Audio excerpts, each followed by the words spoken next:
What is up, Gala gamers? Welcome back to another video. Today we're going to be talking about the patch notes for the Walking Dead Empires that happened yesterday.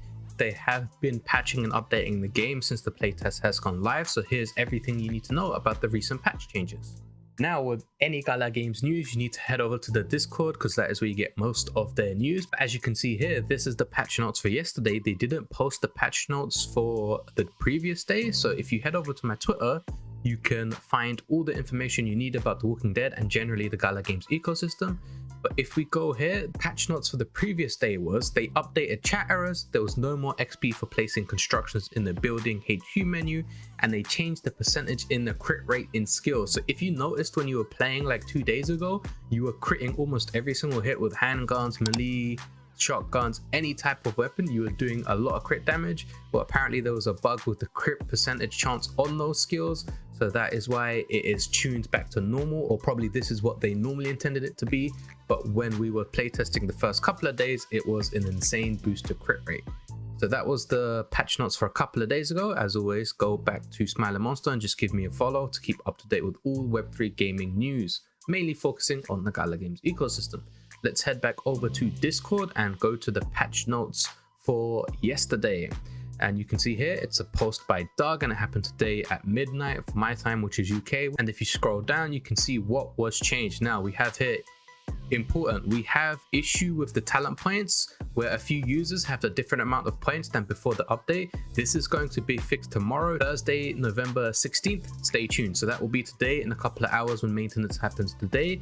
Now, I have also encountered this talent bug issue where, because the patch notes yesterday, they reset the structure of the levels needed and what you do to get up to certain tiers and levels for the talents.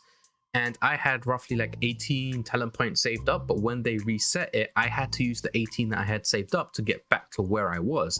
I wasn't refunded the talent points that were used when the changes happened. So the quick and easiest fix to this is you reset the talent points, give everybody back their talent points so they can distribute it how they want now, with the changes of the level and the requirements of what you have patched yesterday. But the additional news of the patch notes is they've added a restore account button to the title screen. This allows players to connect to their Gala linked account should they lose it or play from another device. Previously, if you logged into one computer and you linked your Gala account from that computer, you could only play from that computer.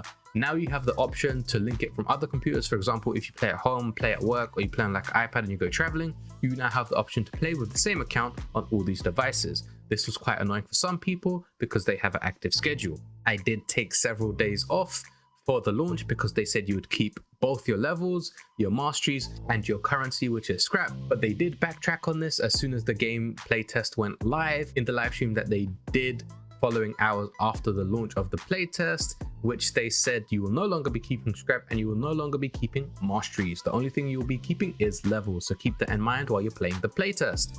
Next, adjusted the armor value scaling to allow it to be more effective. So before it was just basically double every time you crafted the armor to the next tier, but I'm guessing now that they've adjusted it to make it more substantial, so it actually feels like you're powerful and you're not taking as much damage the higher you go and the higher armor tier you unlock.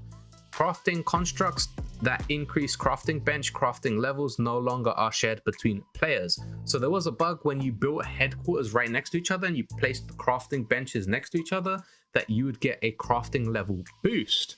For example, when I first started the game, I was already level 5 when I only had a level 8 or 9 HQ because one of my friends called Shadow Knight built next to me, and apparently there was a bug, as they said, where you would take their levels as your own if you're in the same guild and your HQs were touching. So people were using this to craft higher tier weapons and not meeting the level requirement for the HQ or what they needed to get to that crafting level, and they were just stacking next to each other and bypassing it like this. But now they have fixed that. But later on, I will show you that there is another bug related to this at the end of the video. Next up, multiple of the same crafting construct cannot be placed. What this means is if you have like 5 rare crafting stations, for example 5 rare forges, you could previously place all 5 and use them as a wall or a means to block an area off. Now you can no longer do that, you can no longer place 1. Another reason they did this is because for every crafting station you placed, you got a small HP boost to your headquarters flag. What this would do is would give you like an extra 500 to 1,000 hit points whenever you had extra crafting stations. So it basically made it like you were getting a different buff, or you were gaining a bunch of levels in the HP side when you didn't actually have those levels. Next up, only a single NFT hero will be playable for the players with multiple of the same NFT heroes. This is a temporary solution that fixes in the issue of the game sometimes switching between two hero profiles when having multiple of the same hero. So they've said previously that if you have, say for example, 3 Roxannes from the diamond mystery boxes, it would randomly switch between them, but now it's going to select the lowest numbered hero. For example, if you have Roxanne 1, Roxanne 27, Roxanne 55, it will always select Roxanne 1. So you no longer have to send these NFT heroes to a different wallet to make sure you're playing. It will automatically select the lowest numbered one. Next up, HQ constructs will no longer be demolished when attempting upgrades. So when we were upgrading Lou's base, if you were watching the live streams, every time he would upgrade, a portion of one side of his wall would automatically disappear as soon as you started the upgrade.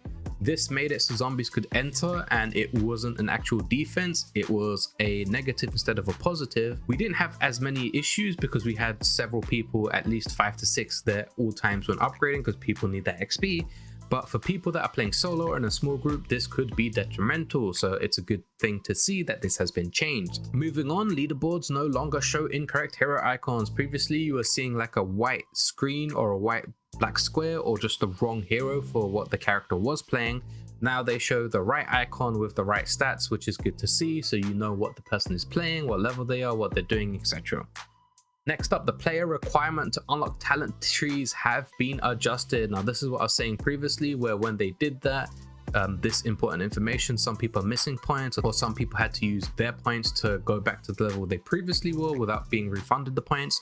So hopefully this is fixed today. Now this is the patch notes for yesterday and the previous day prior.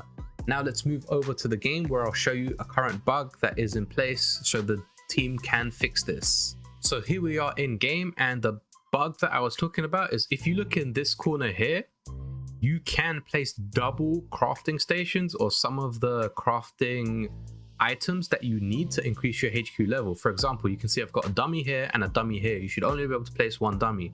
What this does is if you press C, my crafting is level 9.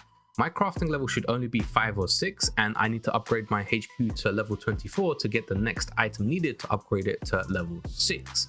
But if you see here, if I press B, I've got a bunch of dummies already, a gurney, a weapons rack, a gadget cart, but I've already got it here. Like I've got a dummy here, I've got the gurney over here, I've got the gadget cart here. So you can basically place double what you're allowed to, and that'll probably be fixed today. So just keep that in mind for the next couple of hours. If you've done this, if you've placed this, if you're using this to bypass the level requirement for crafting, they will probably fix this soon. So don't be surprised when you log back in and you can't craft all the epic stuff that you were crafting when the patch went live yesterday. That's pretty much it for this patch notes. Hopefully that gave you all the information you needed about the previous patch notes about The Walking Dead Empires. I've been playing this game a lot and I'm enjoying it so far. The next few videos will be a tips and tricks video along with the feedback video of what I think the game needs, what can be changed, what can be adjusted, etc. As always, if you enjoyed the video, make sure to smash that like button, hit that subscribe button, and turn on that notification bell so you know whenever I go live or whenever I post a new video about the Gala Games ecosystem. You can follow me over on Twitter to get live updates and get my text-based content there. You can follow me over on Twitch to get my live streaming, as well as YouTube. I live stream on both Twitter and YouTube. And if you want to hang out when I'm not live, or you can't contact me through the other platforms, you can head over to my Discord, because I'm normally hanging out there, and I have revamped it to be a Web3 gaming Discord with a bunch of new features. As always, thank you guys for watching, and I'll see you in the next video.